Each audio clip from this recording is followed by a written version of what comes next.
Hello दोस्तों, हमारे YouTube channel में आपका हार्दिक स्वागत है। अकबर बादशाह और बेगम की कहानी सुनाने जा रहे हैं। एक बार बादशाह अकबर अपनी बेगम से किसी बात पर नाराज हो जाते हैं। नाराजगी इतनी बढ़ गई कि उन्होंने बेगम को मायके जाने का आदेश दे दिया।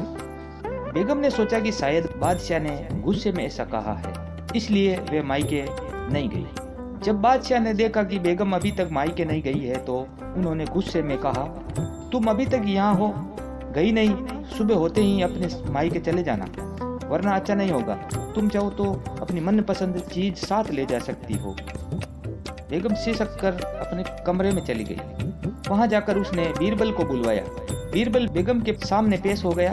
बेगम ने बादशाह की नाराजगी के बारे में बताया और उनके हुक्म को भी बता दिया। बीरबल ने कहा, बेगम साहिबा, अगर बादशाह ने हुक्म दिया है तो जाना ही पड़ेगा और अपनी मनपसंद चीज ले जाने की बाबत जैसा मैं कहता हूँ वैसा ही करो। बादशाह की नाराजगी भी दूर हो जाएगी। बेगम ने बीरबल के अनुसार बादशाह को रात में नींद की दवा दे दी और नींद में ही पालकी में डालकर अपने साथ मायके ले आई और एक सुसज्जित शयन कक्ष में सुला दिया। जब बादशाह की नींद खुली तो सवे को अनजाने स्थान पर पाकर हैरान हो गए। पुकारने लगे, कोई है, कोई है। उनकी बेगम साहिबा उपस्थित हो गई। बेगम को वहां देखकर समझ गए कि वे अपने ससुराल में है। उन्होंने गुस्से में पूछा, तुम हमें भी यहाँ ले आई, इतनी बड़ी गुस्ताखी कर डाली।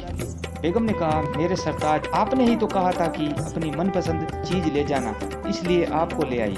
ये सुनकर बादशाह का गुस्सा शांत हो जाता है और मुस्कुरा कर बोले, जरूर तुम्हें ये तरकीब बीरबल ने ही बताई होगी।